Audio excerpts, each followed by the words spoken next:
My name is Alina Paul. I'm 32 years old, a sergeant in the United States Army Special Forces. And until last night, I believed the only war my family had to fight was in the Middle East, where my husband, Kalen, is currently deployed. I was wrong. I never imagined that a dinner at my in-laws' estate in Connecticut would end with my mother-in-law, Genevieve, slapping me so hard my head hit an oak-paneled wall, and my sister-in-law, Serafina, spitting on my service uniform while their brother Tristan laughed, filming the whole humiliating ordeal. They called me a piece of uniformed trash who had trapped their golden son. They thought they had me cornered, that no one would ever believe me. They made a fatal mistake. If you want to see the blood drain from their smug faces when that dining room door bursts open and their worst nightmare walks in, let me know where you're listening from. Hit like and follow, and get ready for a story about betrayal. And the kind of justice only a soldier can deliver. The evening began with a performance worthy of an Oscar. A deadly sweetness hung in the air of the Ashworth's cavernous dining room, thick and cloying like cheap perfume. The room itself was a monument to old money and quiet hostility, with ceilings so high they seemed to swallow sound, and portraits of stern-faced ancestors judging my every breath. Genevieve, my mother-in-law, played her part to perfection. She poured me a glass of expensive Chardonnay, the cold crystal sweating in my hand, her smile a carefully constructed mask that never quite reached the Arctic chill in her eyes. Every movement was deliberate, from the way her diamond bracelet caught the light to the precise, almost surgical way she sliced her filet mignon.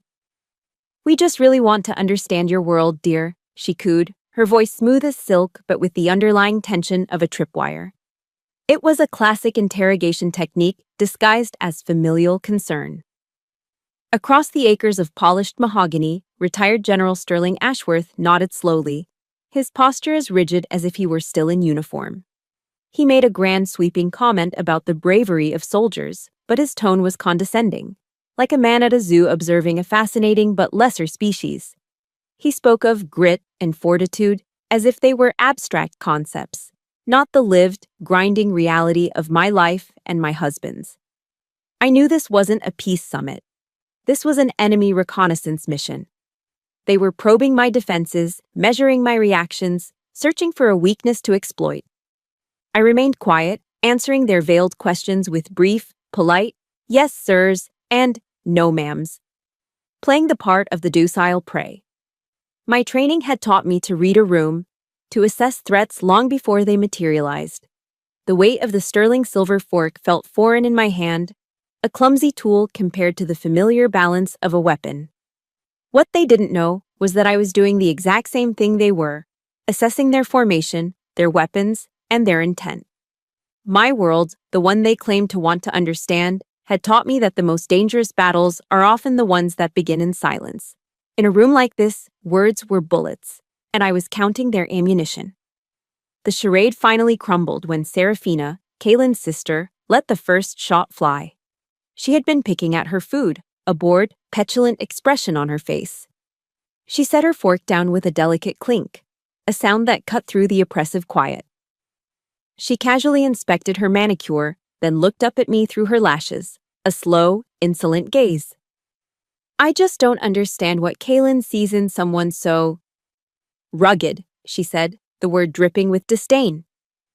"The army must have stripped all the femininity right out of you, hasn't it?" That was the signal. The attack had begun. Genevieve immediately reinforced her daughter's position, like a well-drilled fire team. "That's precisely what worries me," she chimed in, placing a concerned hand on her chest in a gesture of flawless theatrics. "Alina, my son needs a wife who can attend society galas, who can host fundraisers, not someone who only knows how to handle a rifle." Their words hung in the air, sharp and ugly, sucking the oxygen from the room. Every part of my training, every ounce of discipline, screamed at me to maintain my composure, to not give them the emotional reaction they craved. An emotional target is an easy target. I thought of Kalen, of his face on our last video call, tired and dusted with sand but lighting up when he saw me. That thought was my armor. I took a slow, deliberate sip of my wine, letting the silence stretch, forcing them to wait. Then I met Genevieve's gaze, my voice level and calm. Kaylin fell in love with the person I am, not the version you wish I was. That single sentence was the detonator. You insolent thing! Genevieve shrieked. The mask of high society elegance evaporated, revealing the raw, unfiltered hatred beneath. Her face flushed a blotchy red, her lips pulled back from her teeth. She moved faster than I anticipated. Her hand flew across the table. It wasn't just a slap. It was a shove, a calculated blow meant to unbalance me. The force of it sent my chair skidding back on the marble floor, and the back of my head connected with the hard, oak-paneled wall with a sickening thud. A sharp, blinding pain shot down my spine, but it was nothing compared to the humiliation that burned 1,000 times hotter. I am a soldier. I have been trained to endure the harshest conditions imaginable, to push through pain that would break most people. But no training exercise, no Sears school simulation, can ever prepare you for a physical assault from the woman you are supposed to call mother.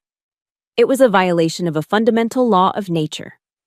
In the split second after the impact, I saw a flash of panic in her eyes. Not remorse for her action, but the primal fear of a predator who has just realized its attack might have been witnessed. Before the stars finished exploding behind my eyes, Serafina was there, standing over me, a vulture circling. Her face was twisted in a sneer of pure triumph. She stared down, her eyes fixated on the decorations pinned to the chest of my Army Green Service uniform. The Silver Star, for gallantry in action. The Bronze Star, for meritorious service in a combat zone. The Purple Heart, for being wounded by the enemy. Medals my husband had proudly, gently pinned on me himself, his fingers brushing against the fabric with reverence. Garbage, she whispered, her voice laced with venom. And then she spat. The sound was obscene in the silent room. A thick glob of saliva landed squarely on the uniform, sliding down the dark olive fabric to rest on the white name tape, right over the block letters spelling Paul. It wasn't just a personal insult. It was a desecration, a sacrilege. They had defiled the uniform, the very symbol of the honor that I and thousands of soldiers, sailors, airmen, and Marines had bled for, fought for, and died for. An ice-cold rage, clean and pure, surged through my body. It wasn't hot and messy. It was the focused, chilling fury of a sniper acquiring a target. My breathing evened out. My heart rate steadied. The pain in my head receded to a dull throb.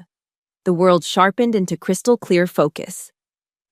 Across the room, Tristan, the youngest, let out a delighted, wheezing laugh, his smartphone held high, its lens a malevolent red eye capturing every single moment for his future amusement. In that instant, they ceased to be family. They became objectives, hostile targets. And they had no idea that even in the midst of chaos, a soldier is always looking for one of two things: an exit strategy or a weapon.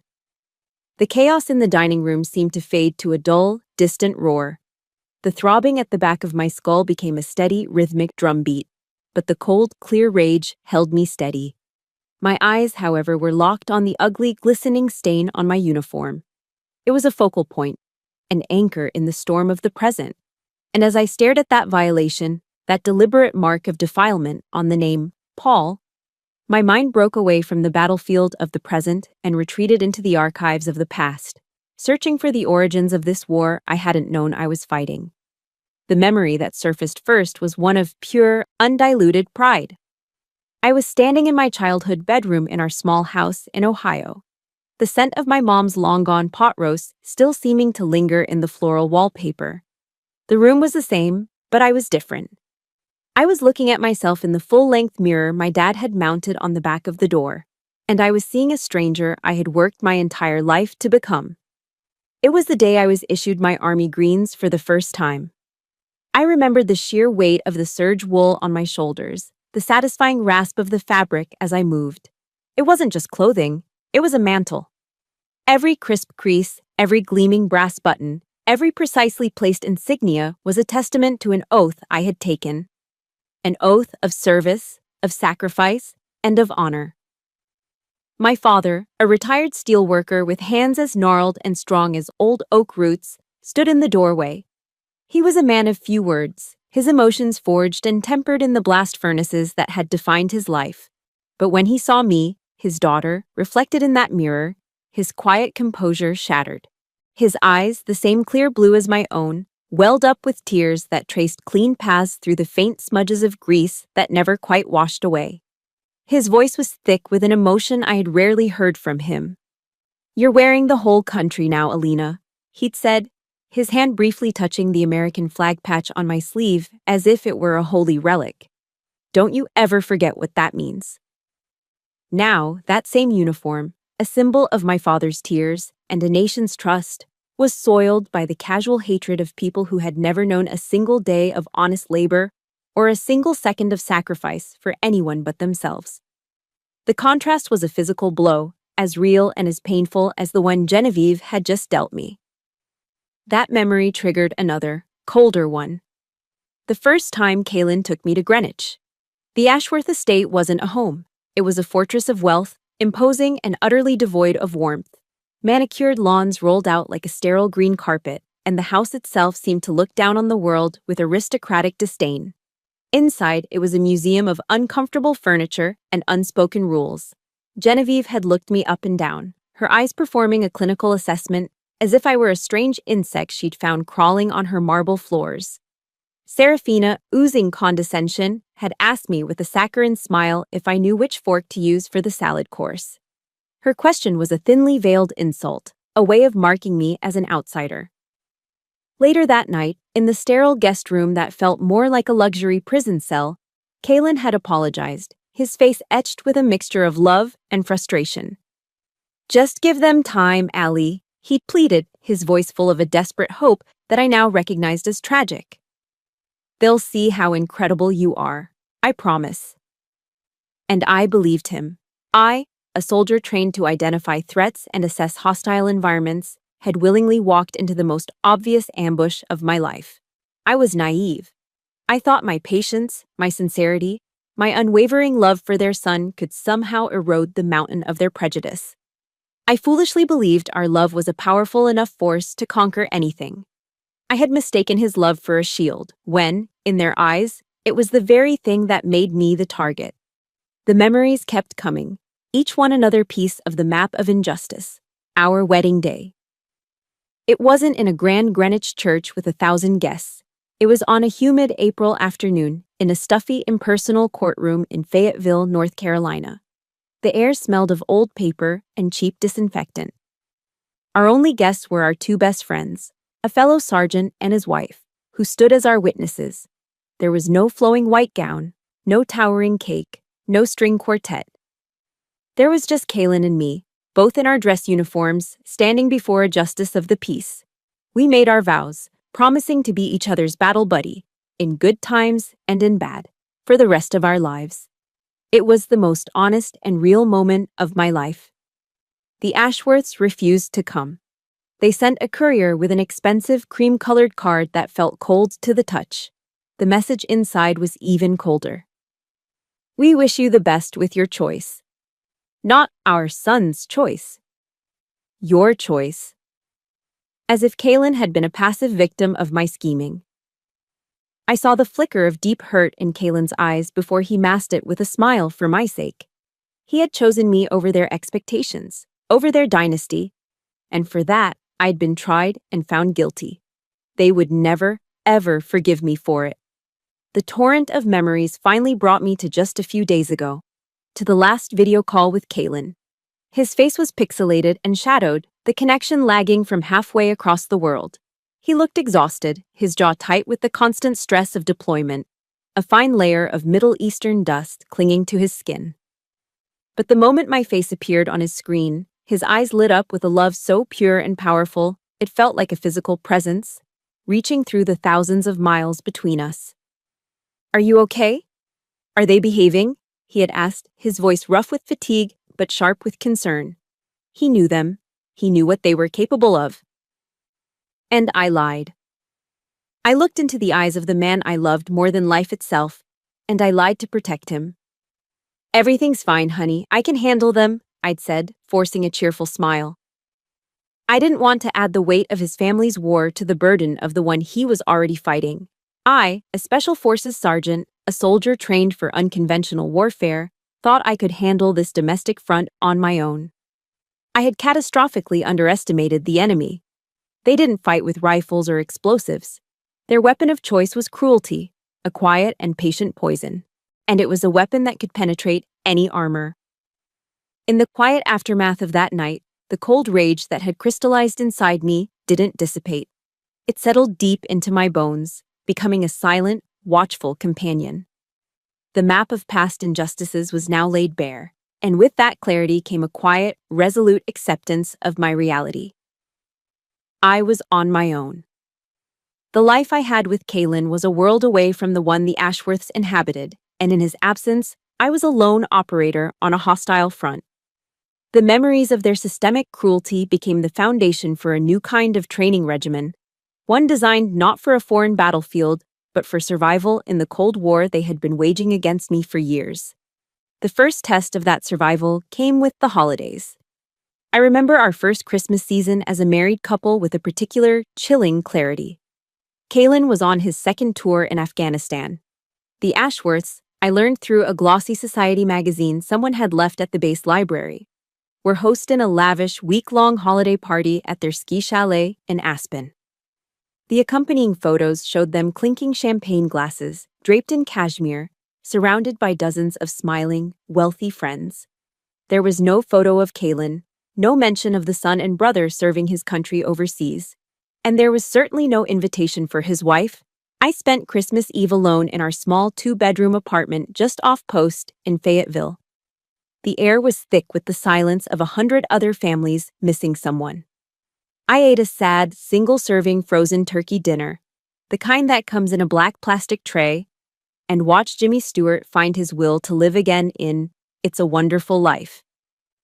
The irony was almost too much to bear. When Kalen's call finally came through, the connection crackling over a satellite phone, I pasted a bright, cheerful smile on my face.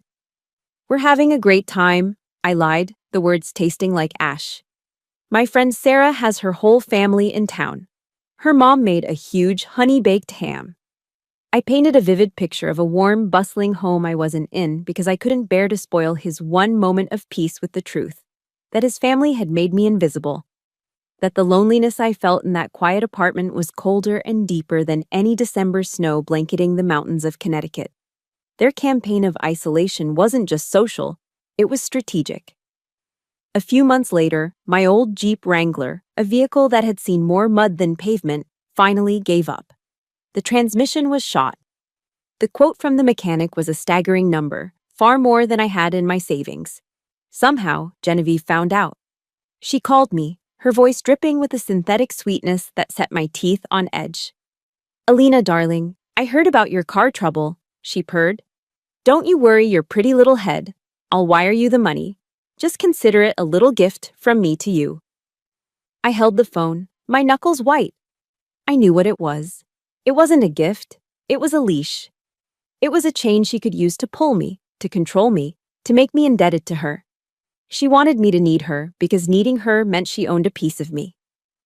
"Thank you for the offer, Genevieve," I said, my voice polite but firm.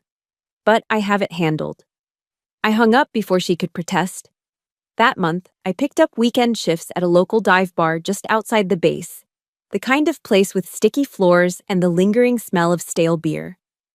For 4 straight weekends, I slung beers and wiped down tables, my back aching and my feet screaming in protest.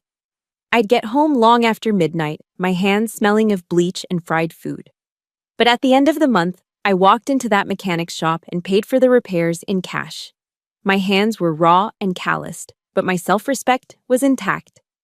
It was a small victory, but it was mine. In the midst of those long, cold months of quiet endurance, a package arrived. A simple, battered cardboard box with Kalen's familiar scrawl on it, covered in customs tape from an APO address. My hands trembled slightly as I sliced it open.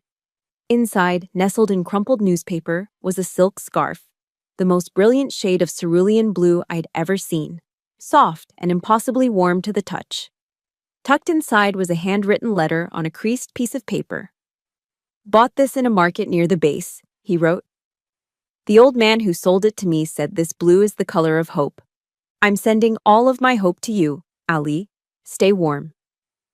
I wrapped the scarf around my neck, burying my face in the soft fabric. It smelled faintly of him, of dust and salt, and something uniquely Kaylin. And I stood there, in the middle of my quiet kitchen, and I cried. It was the first time I had cried since he'd deployed. They weren't tears of self-pity or loneliness. They were tears of overwhelming gratitude.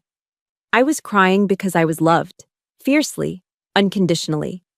His love was my fortress, the one stronghold they could never breach.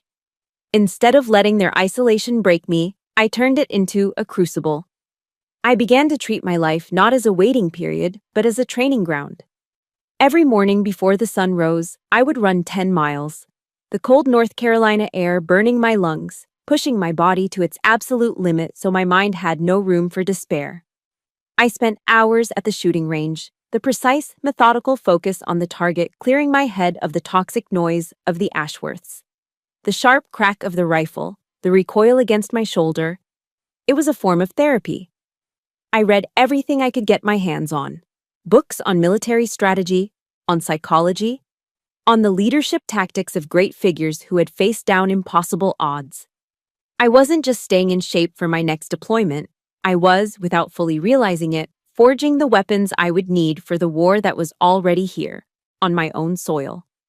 The Ashworths thought their silence and their exclusion would weaken me, that it would make me small and desperate. But they were wrong. Isolation doesn't just test your strength, it reveals it. And in that solitary crucible, I wasn't weakening. I was being forged into steel. Steel is forged in fire and then quenched in water. My isolation was the fire, hardening me, shaping my resolve. But a person cannot live in the fire forever. There were days when the silence in my small apartment wasn't a training ground, but a crushing weight.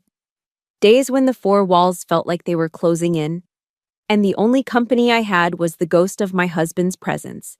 It was on one of those days, when the quiet became too loud to bear, that I found my water. I found my quenching. It was a small, unassuming diner a few miles off base, tucked into a tired-looking strip mall. The sign, buzzing with a faulty neon light, read, "The Soldier's Mess." It was the kind of place you could easily drive by 100 times and never notice. But that day, I pulled my Jeep into the parking lot, needing nothing more than to be surrounded by the anonymous chatter of strangers. The moment I stepped inside, the warm, comforting smell of garlic, coffee, and frying bacon wrapped around me like a blanket.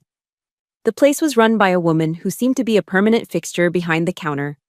She was in her 60s, with a cloud of dark hair fighting its way out of a bun, and hands perpetually dusted with flour. Her name was Maria. Her smile was as warm and genuine as the steam rising from the coffee pots, and it reached all the way to her kind, knowing eyes. She didn't know me from anyone, but the first time I walked in, wearing my fatigues, she took one look at my face and seemed to understand everything.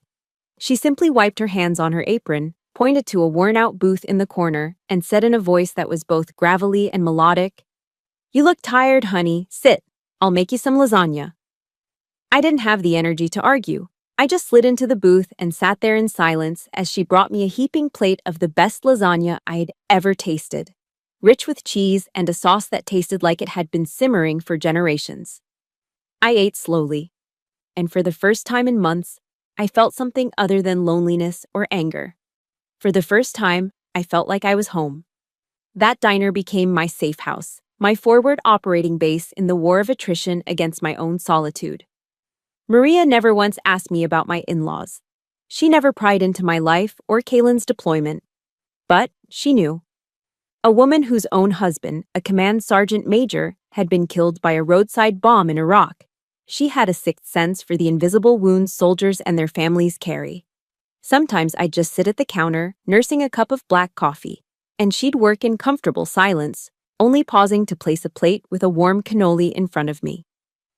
Sometimes, she said to me one afternoon, her back to me as she kneaded a mountain of dough, "The toughest fight isn't over there.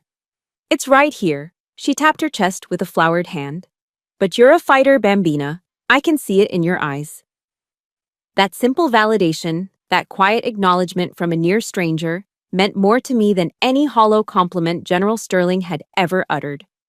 She didn't see the gold-digging trash that Genevieve saw. She didn't see a socially inept soldier. She saw a warrior. She saw me. My second ally appeared in the one place I went to exercise my demons, the base gym. He was a retired master sergeant named Frank, a mountain of a man who had lost his left leg below the knee to an IED in Afghanistan. He moved with a slight, rhythmic gait on his high-tech prosthetic, and he became my unofficial and very reluctant training partner. Frank never offered me a shred of pity. Pity was a weakness he had no time for. Instead, he offered me a challenge. He'd see me on the bench press and bark, "That's all you got, Paul. The enemy ain't gonna wait for you to take a water break." He pushed me, insulted me, and competed with me. We'd share war stories between sets, the funny ones, the stupid ones, and sometimes the ones that still hurt. We communicated in the rough, unfiltered language of soldiers, a bond forged in shared sacrifice and gallows humor. Maria and Frank, the Italian-American Gold Star wife who fed my soul, and the gruff disabled veteran who sharpened my spirit. They became my family. Not a family of bloodlines and bank accounts, but one built on a foundation of mutual respect and shared scars. They were the family I chose, the family that chose me. One evening, after a particularly grueling session, Frank tossed a book into my lap. "The wife is making me read this stuff. You should probably read it too," he grumbled, trying to sound annoyed, but I saw the flicker of concern in his eyes. The book was Daring Greatly by Brené Brown. That night, I didn't sleep. I read. I devoured every word. I saw myself on every page, the stoicism, the refusal to show weakness, the armor I had so carefully constructed around my heart. I realized that my silence, my determination to handle everything on my own, wasn't just strength. It was also a form of fear. Fear of being a burden. Fear of being seen as weak. Brené Brown wrote, "Vulnerability is not winning or losing. It's having the courage to show up and be seen when we have no control over the outcome." The words hit me like a physical force. They gave me permission to feel something other than rage or resolve. They gave me permission to be human. It makes me think about all the Mariahs and Franks out there in the world. The people who step in and become the family we need, right when we need them the most. If you have someone like that in your life, someone who saw you when you felt invisible, I want you to hit that like button right now in their honor. And in the comments below, just write the name of your chosen family member. Let's fill this space with their names. That night, for the first time, I took out a piece of paper and a pen. I wrote a long, long letter to Kalen. I told him everything. The Christmas in Aspen, the broken-down Jeep, the constant subtle cruelties. I wrote until my hand cramped and the paper was stained with tears I didn't even know I had left to cry. I folded the letter, sealed it in an envelope, but I didn't send it. I didn't need to. The act of writing it, of finally allowing myself to be vulnerable on the page, had already set me free.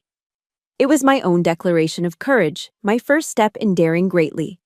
The fragile peace I had built in my small corner of North Carolina, the warmth found at Maria's counter, and the strength forged in the gym with Frank, was shattered by the shrill, unwelcome ring of my phone. I saw the name flash on the screen, Genevieve Ashworth, and a cold dread washed over me. For a foolish, fleeting second, a tiny, naive part of me wondered if this was it. The apology. The olive branch. The part of my heart that still believed in family dared to hope. I was wrong. "Alina, darling," her voice slithered through the phone, coated in a layer of sweetness so thick it was alarming. It was the voice she used when maneuvering pieces on a chessboard. "I was just thinking of you. It must be so terribly lonely down there all by yourself. The family is having a small get-together this weekend at the yacht club. We'd all just love for you to be there. We really want to make things right." Every instinct, honed by years of military training, screamed at me. Ambush, danger, trap. This wasn't an olive branch. It was bait. But then Brené Brown's words echoed in my mind. The courage to show up and be seen. I had been hiding, surviving in my self-imposed exile. But courage wasn't about avoiding the fight, it was about choosing your terms of engagement. My terms had changed. I would no longer show up hoping for acceptance. This time, I would show up on a reconnaissance mission. I would gather intelligence. That's very thoughtful of you, Genevieve, I replied, my voice perfectly level and controlled. I'd be happy to come. When I told Maria, she was wiping down the counter at the diner. She stopped, rag mid-air, her warm eyes filled with a deep, maternal worry. She reached across and squeezed my hand. Be careful, Bambina, she whispered, her voice low and serious. A wolf never changes its fur. It only learns to wear better sheep's clothing. The Greenwich Yacht Club was the physical embodiment of Ashworth arrogance, a sprawling temple of old money perched on the Long Island Sound. Gleaming white sailboats bobbed in the marina. The members, uniformly dressed in crisp white and navy blue linen, drifted across manicured lawns, speaking in that distinct, nasal tone of the New England elite, a sound that always set my teeth on edge. The Ashworths greeted me with air kisses that never made contact and smiles as brilliant and fake as cubic zirconia. As they led me through the crowd, I felt the ripple of judgment follow me. I was a foreign object in their pristine world. My simple navy blue dress and military posture scanned by 100 pairs of eyes. The whispers were a persistent swarm. Is that Kaylin's soldier wife? She looks so out of place. Genevieve must be mortified. This wasn't a family gathering. It was a public tribunal, a carefully orchestrated parade of shame designed to reinforce my status as an outsider. But I wasn't the same woman who had first walked into their home. I held my head high, met their condescending stares with a cool neutrality, and moved with the quiet confidence of someone who had faced far worse than a few judgmental socialites. After an hour of this suffocating performance, General Sterling guided me to a secluded corner of the veranda. He offered me a glass of scotch, which I politely declined. Alina, he began, his voice a low, conspiratorial rumble, his man-to-man tone. Genevieve and I have been talking. We think it's time for Kaylin to consider his future. There's a senior executive position waiting for him at Ashworth Holdings. A real career, not this adventurism. He swirled the amber liquid in his glass. And, of course, as his wife, you would be well taken care of. A permanent seat on the board of the Ashworth Family Trust. He said it so casually, as if my husband's entire life and career were just another asset to be managed. We're prepared to let bygones be bygones, he continued, his eyes glinting with the cold certainty of a man who believed everything had a price. If you can be sensible and persuade Kaylin to make the right decision for the family. There it was, the poison pill wrapped in gold foil. It wasn't an offer, it was a bribe. A blatant, insulting attempt to use their fortune to strip my husband of the one thing he valued more than anything: his service, his honor, his identity as a soldier. They wanted to buy him, and they thought I was the broker. A cold, clean anger rose in my chest. My husband's honor is not for sale, General, I said, my voice quiet but as hard as steel. The mask of affability dropped from his face, replaced by a flash of raw fury. His jaw tightened. Just as he was about to speak, Tristan materialized at his side, all smarmy smiles. He held up his smartphone, angling it like a selfie, but his thumb was hovering over the record button. I saw the small red light flash.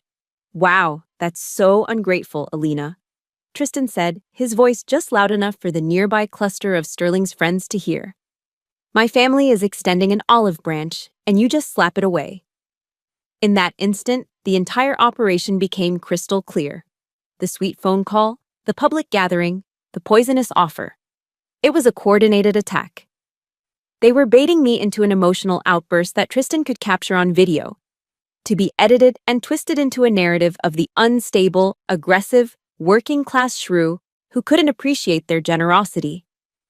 I looked from Tristan's smug face to Sterling's simmering rage. I didn't raise my voice. I didn't give them the satisfaction. I simply held their gaze. I see, I said, my voice calm and analytical. This is a psychological operation, a very amateur one. I turned my back on them, on their stunned, furious faces, and walked away. I left them standing on the veranda, their plan in ruins, their bait untaken. The battle was far from over, but I had just won a decisive skirmish, and I knew, with absolute certainty, that their failure would only make them more desperate. After the fiasco at the yacht club, a quiet, determined fire began to burn inside me. I channeled that energy, that cold fury, into something meaningful. For months, Maria, Frank, and I had poured every spare moment of our lives into organizing a small charity auction. Our mission was simple but sacred: to raise funds for the Gold Star Families Organization, a nonprofit that provides support for the families of service members who have died in the line of duty. This event was more than just a project for me. It was personal.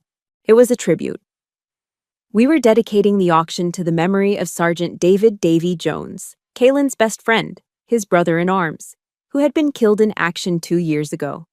Davy had been the best man at our courthouse wedding. He was the one who promised me he'd always have Kaylin's back. He kept that promise until his very last breath. For me, this event was hallowed ground. It was a small pocket of the world where honor and sacrifice were the only currencies that mattered. The back room of Maria's diner became our headquarters. It was filled with donated items, a signed football from the local high school coach, a handmade quilt from a group of Army wives, a gift certificate for a weekend of fishing from a retired Marine. It was a collection of heartfelt offerings, a testament to a community's respect for its fallen. This wasn't about glamour or prestige. It was about remembrance. It was about taking care of our own. Then, 2 days before the event, the serpent slithered back into my sanctuary. An email appeared in my inbox. The sender was Genevieve's personal assistant. The subject line read, "A generous partnership." My heart sank before I even opened it. The email was sickeningly cheerful and written in cold, corporate language. "Mrs. Ashworth is thrilled to announce her intention to become the primary sponsor for your lovely event," it began.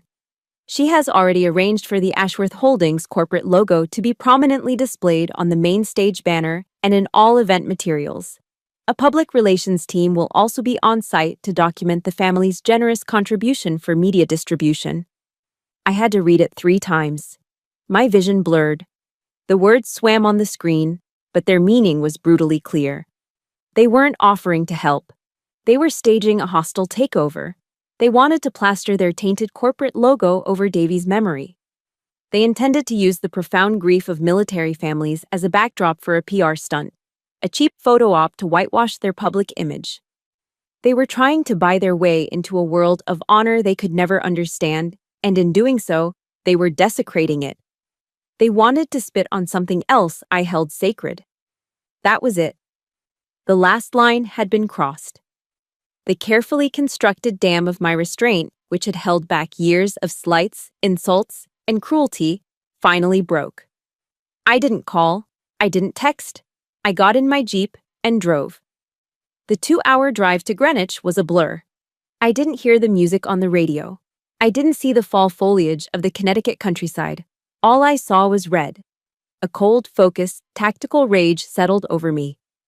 This was no longer a family dispute. This was a desecration. And they had just declared war on the memory of my friends. I didn't bother knocking. I pushed the heavy oak door to the Ashworth mansion open and walked straight in. The family was assembled in the cavernous living room, sipping afternoon cocktails, laughing at some vapid joke. They looked up, their smiles freezing on their faces as they saw me. I must have looked like the angel of death. "Get out of my event," I said. My voice was low, devoid of all emotion. It was as cold and sharp as a shard of ice. Genevieve was the first to recover. She let out a condescending little laugh, a tinkling sound that grated on my nerves. "Don't be so naive, Alina. We're helping you. The Ashworth name brings prestige. It will help you raise far more money than you ever could on your own." "I don't want your dirty money," I snarled, the sound ripping from my throat. "This isn't a business transaction. This is about honor." Serafina, lounging on a silk chaise, scoffed. She looked me up and down with pure contempt. "Honor?" she sneered. "What would the daughter of a steelworker know about honor?" And that was the final word. the one that ignited the gasoline. Every ounce of control, every bit of the disciplined soldier I'd trained myself to be, vanished. All that was left was raw, unfiltered fury. Honor! The word exploded from my lungs, a roar that silenced the room, making the crystal on the bar tremble. I took a step forward, my eyes locked on Genevieve. You want me to tell you about honor? I'll tell you about honor. Honor is Sergeant Davy Jones using his own body to shield my husband from gunfire and taking the bullet that was meant for him.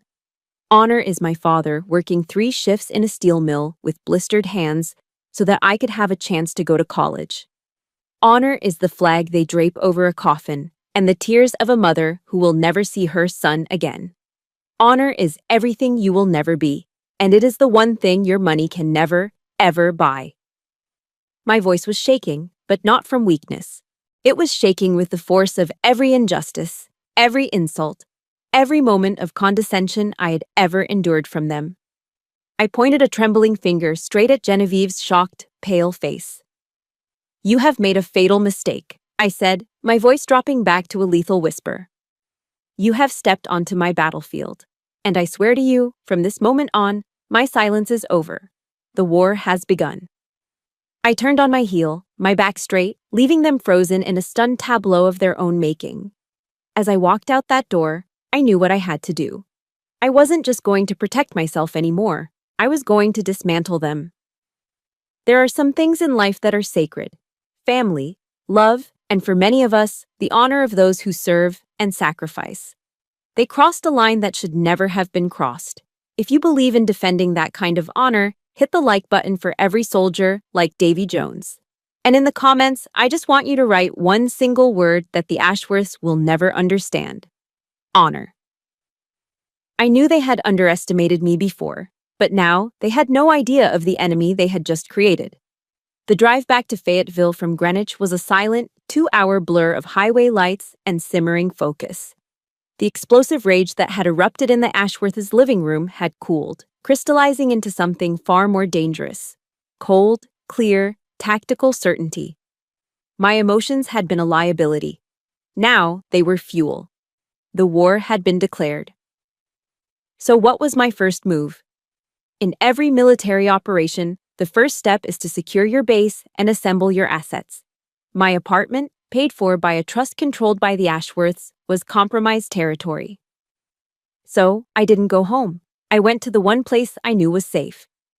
I walked into Maria's diner just before she closed up for the night. Frank was sitting at the counter, nursing a cup of black coffee. They both looked up as I entered, and the question was in their eyes. They didn't need to ask. They saw it on my face. I need a secure operating base, I said, my voice flat, professional. It was the same tone I would use to brief a mission. And I need my team. Maria didn't hesitate. She simply nodded, untied her flour-dusted apron, and hung it on a hook. The diner is yours, she said. Whatever you need. Frank pushed his coffee cup aside and gave me a grim, determined look.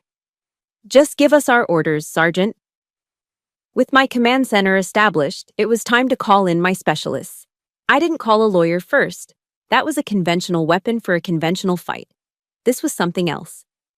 I pulled out my phone and made the most important call of the night.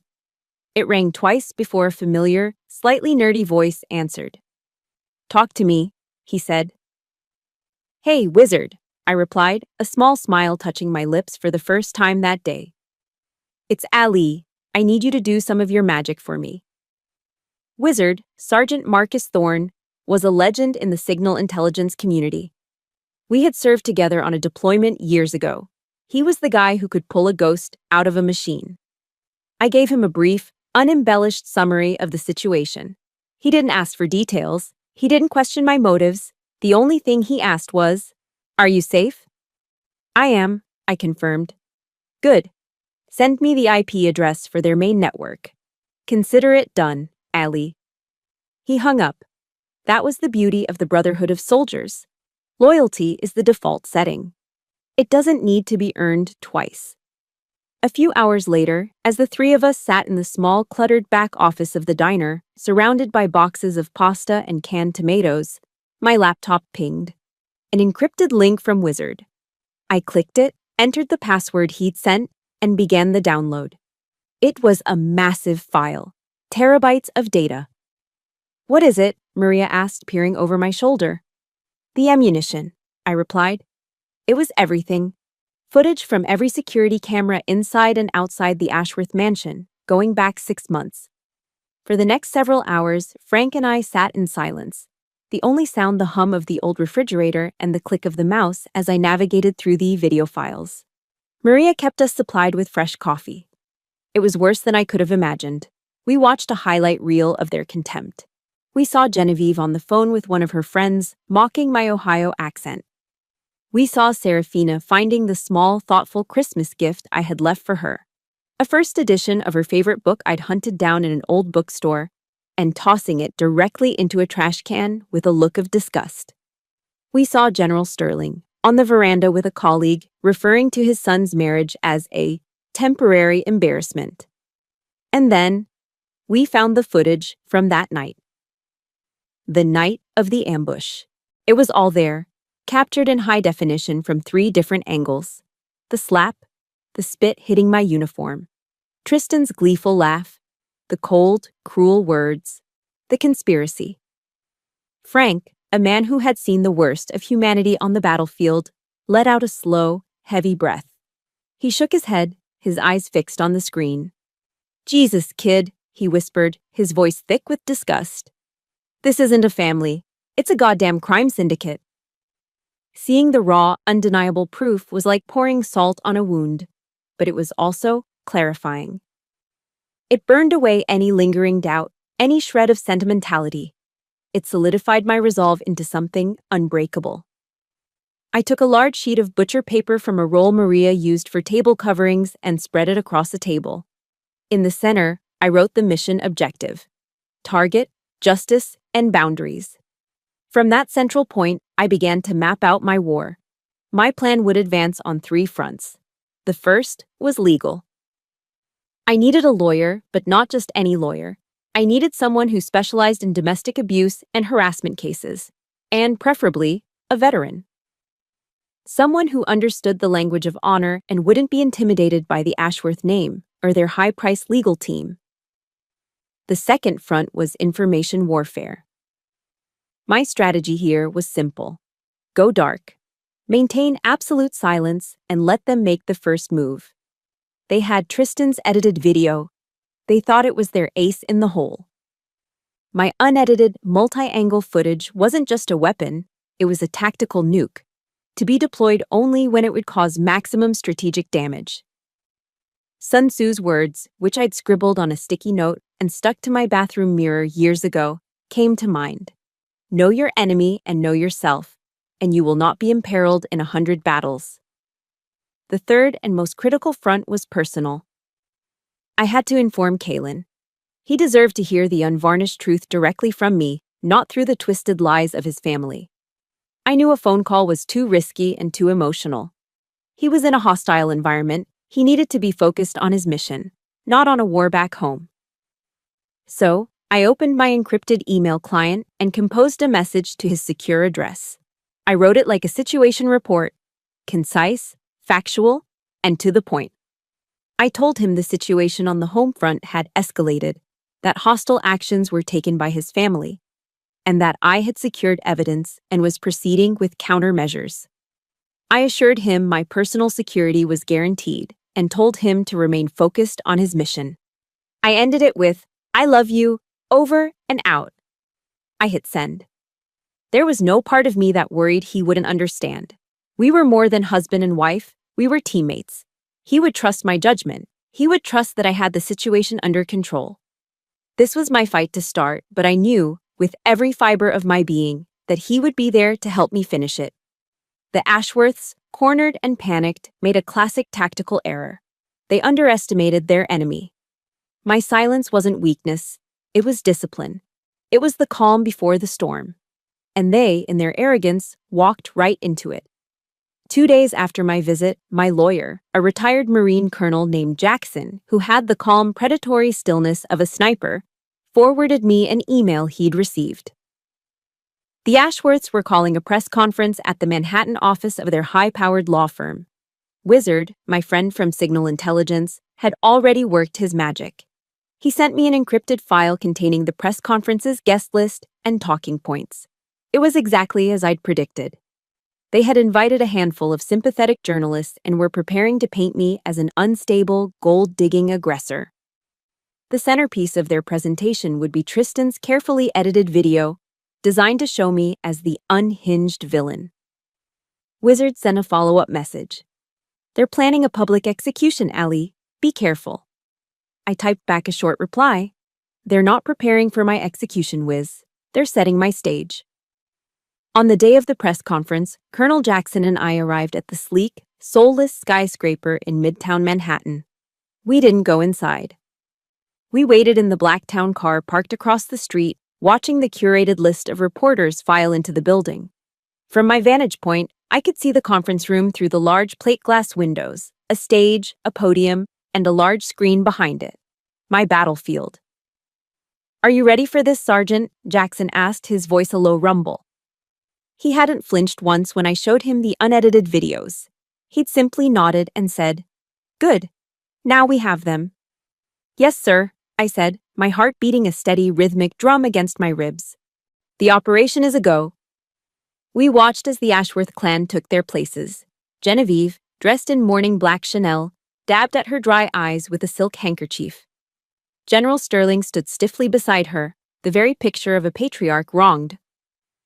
Tristan and Serafina hovered behind them, their faces arranged into masks of somber concern. It was a masterful performance. Genevieve stepped up to the podium. Her voice, trembling with practiced sorrow, filled the room. "It is with the heaviest of hearts that we are forced to address these unfortunate family matters publicly," she began, her voice catching. "We have always tried to welcome our son's wife, but her recent instability has created a situation that is both painful and dangerous." That was our cue. Jackson gave a slight nod to our driver. We got out of the car. We didn't rush. We walked with deliberate purpose across the street and into the lobby. As we rode the elevator up, I could feel the adrenaline coursing through me. Not the hot, messy adrenaline of a firefight, but the cold, clean surge of a plan perfectly executed. Just as Genevieve was saying, we have video evidence of her unprovoked aggression, which we are now prepared to show you. The heavy doors to the conference room burst open. Every head in the room snapped toward the entrance. A collective gasp went through the reporters. The clicking of cameras stopped. For a moment, there was absolute, deafening silence. Standing in the doorway, ramrod straight, was Captain Kalen Vance. He was in his full Army service uniform, the deep blue coat, the light blue trousers, the white shirt, and black tie. The polished brass on his belt buckle gleamed under the conference room lights. The medals on his chest, the bronze star, the purple heart, were a silent testament to a world of honor the people in this room knew nothing about. He had taken a special military transport flight and had landed just a few hours ago. He was supposed to be thousands of miles away. The color drained from the faces of the Ashworths. It was a spectacular sight. Genevieve's jaw dropped, her carefully constructed mask of sorrow shattering into a million pieces. Serafina's eyes went wide with sheer terror. Tristan physically recoiled, stumbling back a step as if he'd been struck. General Sterling's face, usually a mask of stoic authority, turned a pasty, sickly white. Their worst nightmare, in full-dress uniform, had just walked through the door. Kalen's eyes scanned the room, cold and hard as granite, before they landed on his family. He walked forward, his footsteps echoing in the stunned silence. He didn't look at me. Not yet. His focus was entirely on the enemy. "Mother," he said, and his voice cut through the air like a razor. It was quiet, yet it carried an authority that filled the entire room. "I believe you've omitted a few key details from your story." He walked directly to the podium and stood beside his trembling mother. He turned to face the stunned reporters. His gaze was unflinching. "My name is Captain Kalen Vance. I came home a little earlier than expected," he said, his voice ringing with command. "I was standing outside the dining room door on the night in question. I heard you planning to destroy my wife's reputation. I heard you, Tristan, bragging about how you would edit the video to make her look like the aggressor. Every word was a hammer blow, driving another nail into the coffin of their lies. He's lying, Genevieve shrieked, her voice shrill.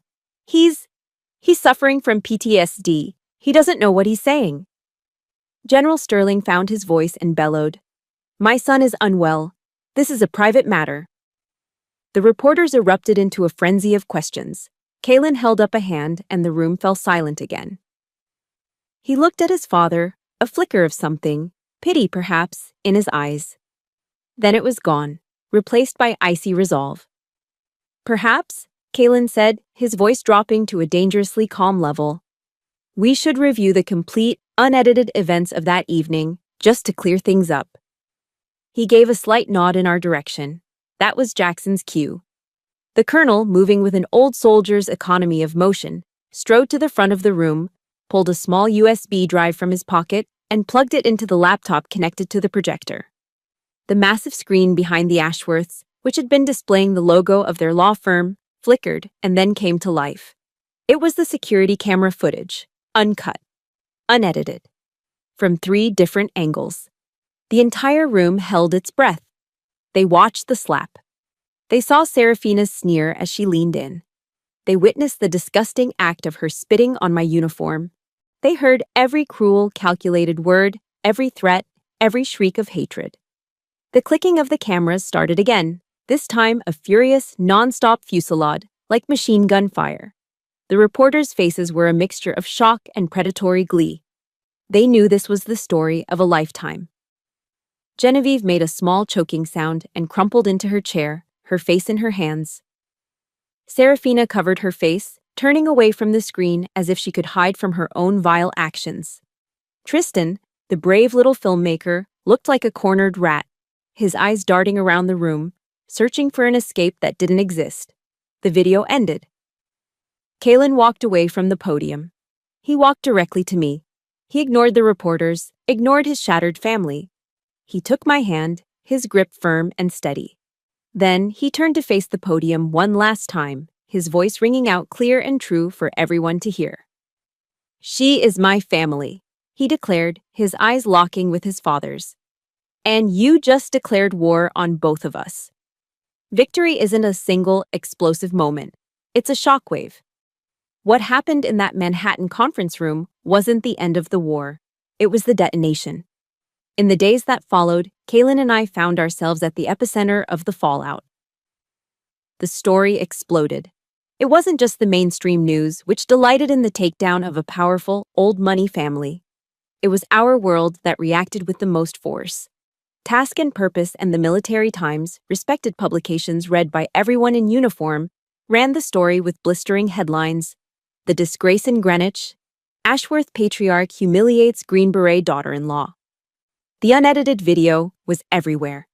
The military community, a fiercely protective tribe, was outraged. The story of a decorated soldier being spat on by the wealthy elite was the kind of story that ignited a firestorm. The consequences for the Ashworths were swift and brutal. We didn't have to lift another finger.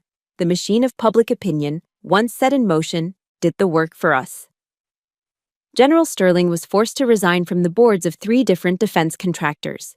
Ashworth Holdings faced calls for boycotts. The family retreated behind the high walls of their Greenwich fortress, but the damage was done. Their name, once a symbol of power, was now synonymous with disgrace. Kalen and I chose silence. We declined every interview request, letting the truth of that video speak for itself. But public victory is different from private peace. The night after the press conference, back in our small apartment near Fort Bragg, the adrenaline finally faded, leaving behind a profound exhaustion. The silence in the room was heavy, filled with everything that didn't need to be said. Kalen didn't let me go. He just held me, his arms wrapped around me as we sat on our worn-out couch. I could feel a slight, almost imperceptible tremor running through his body. It wasn't just anger anymore. It was grief. That was his family, his blood. And he had just witnessed its complete moral decay, had been forced to be the one to expose it to the world. A son should never have to do that. I'm sorry, Allie, he whispered into my hair, his voice thick. "I'm so sorry I didn't protect you from them sooner." I leaned back and looked at him, at the deep sadness in his eyes. "You were there when it mattered most," I said softly. "You came home. You chose the right side, teammate." He managed a small, pained smile. "Always," he said. That was all we needed. In that moment, the noise of the outside world faded away, and it was just us. Two soldiers in the quiet aftermath of a battle won, beginning the long process of counting the costs. A week later, a crisp cream-colored envelope arrived via messenger from Colonel Jackson's office. It was from Genevieve, drafted by her legal team. It was a masterclass in corporate non-apology, filled with hollow, legal-approved phrases like "deepest regrets for the unfortunate series of events" and "a sincere hope for familial reconciliation." There wasn't an ounce of genuine remorse in it. It was the letter of a CEO addressing a PR crisis, not a mother speaking to her son and his wife. That evening, Kaylin and I took the letter out to the small, patchy backyard of our apartment building. We stood by the rusty communal grill, the last rays of the North Carolina sun painting the sky in shades of orange and purple. We read it one last time, the empty words feeling like ash in our mouths even before they were burned. Kaylin took out his Zippo lighter, the same one he'd carried on 3 deployments. With a flick of his thumb, a small, steady flame appeared.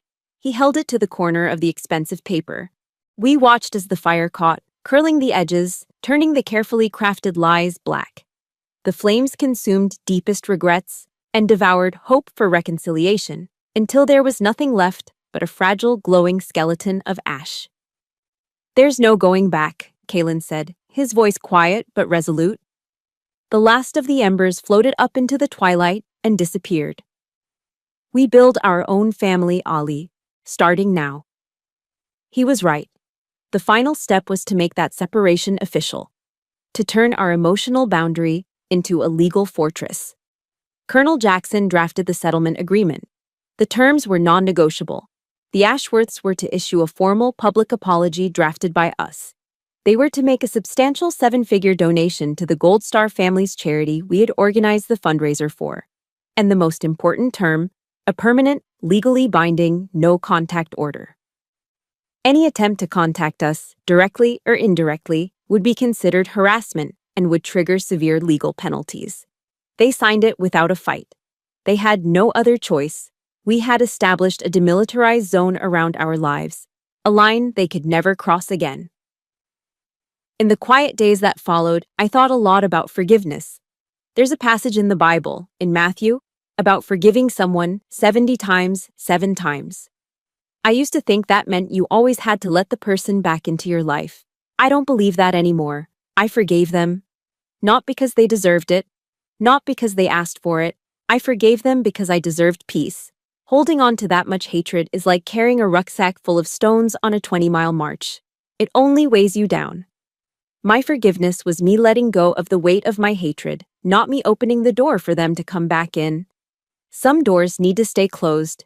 They need to be locked, bolted, and barricaded, not for their sake, but for yours. The ashes from that letter and from our old life settled 6 months later in the rich, dark soil of Virginia. We left North Carolina behind. Using the settlement money and our savings, we bought a small plot of land nestled deep in the Blue Ridge Mountains. Our new home was a log cabin, solid and unassuming, with a wide porch that overlooked a sprawling valley. There was no Greenwich luxury, no cold marble or pretentious art. There was only the quiet majesty of ancient mountains and a sky so full of stars it took your breath away. This was our new forward operating base, our sanctuary. Here, we made the rules. Every morning, we'd sit on that porch with steaming mugs of coffee, watching the mist burn off the valley below, breathing in air that smelled of pine and damp earth.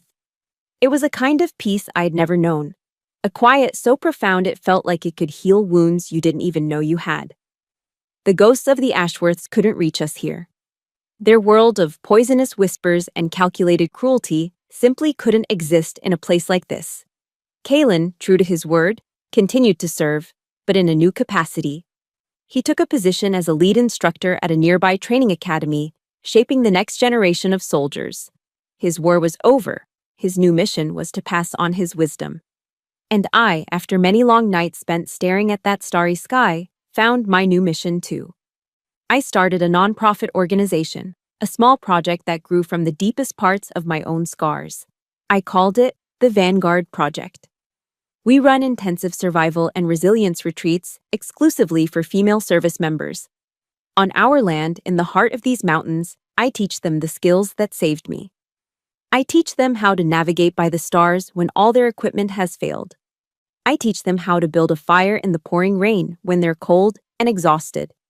And most importantly, I teach them how to identify and counter an enemy who doesn't wear a uniform, the kind that smiles at you across a dinner table while planning your destruction. I took my own personal battlefield and turned it into a training ground for others. I took my scars and made them into a map. Life settled into a beautiful, predictable rhythm. The changing of the seasons, the hard work of maintaining the land, the quiet joy of building a life together from the ground up. Then, one crisp autumn afternoon, everything changed again. Kalen was outside, the rhythmic thwack of his axe splitting firewood echoing through the cool air. I watched him from the porch for a moment, the strong, steady man who was my anchor. I took a deep breath and stepped outside. "Captain," I said, my voice even and formal, just a hint of a smile playing on my lips. "I have a situation report for you." He stopped, sinking the axe into the chopping block. He wiped the sweat from his brow with the back of his arm and turned to me, a quizzical look on his face. "Go ahead, Sergeant, report." I walked over to him, took his calloused, wood-scented hand, and placed it flat against my stomach. I looked him right in the eye. "We have a new recruit joining the team," I whispered. "ETA is approximately 7 months." He froze. His entire body went still. The playful smile on his face dissolved, replaced by a look of stunned disbelief. His eyes, the same clear blue eyes that had seen so much conflict, widened. He looked down at my stomach, then back up at my face, searching for confirmation.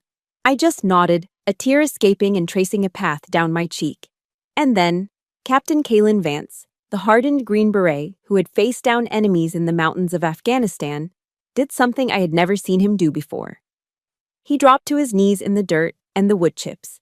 He gently pressed his ear against my stomach, his big shoulders starting to shake. He began to cry, not quiet, dignified tears, but deep, racking sobs of pure, unadulterated joy. Sobs of healing. Sobs for a future we had fought so hard to claim for ourselves. Later that evening, as we sat on the porch watching a fiery sunset bleed across the mountain peaks, I leaned my head on his shoulder. We knew what our next mission was. We would raise this child under a new set of rules. The Vance Protocol. Rule number 1. Loyalty is paramount. You stand by your team, always. Rule number 2. Honor isn't something you have, it's something you do. It's in your actions, not your name. Rule number 3. Family are the people who fight alongside you, not just the ones who share your blood. The war with the Ashworths was brutal. It cost us dearly. But in the end, it gave us the most precious gift of all: freedom. The freedom to define our own family. The freedom to live by our own code. And the freedom to know that when two soldiers stand together, they can face anything the world throws at them. In the Army, we have a saying: embrace the suck. It means to accept the misery of a situation and push through it. But I've learned a greater lesson. Don't just embrace it. Use it as fuel. Let it forge you into something stronger. And then, when the time is right, build your own damn sunrise. And that, more than any victory on any battlefield, is what true winning feels like. My story, the one defined by the Ashworths, is over. But the one Kalen and I are writing now has just begun. The Vance Protocol guides our family, but its most important lesson is that you have the power to write your own rules for life. My journey is proof that you can break free from the protocols others force upon you and create your own. For more stories about resilience and forging your own path, make sure you hit subscribe and turn on notifications. I want to leave you with one question. In the comments below, tell me, what is rule number 1 in your protocol for life?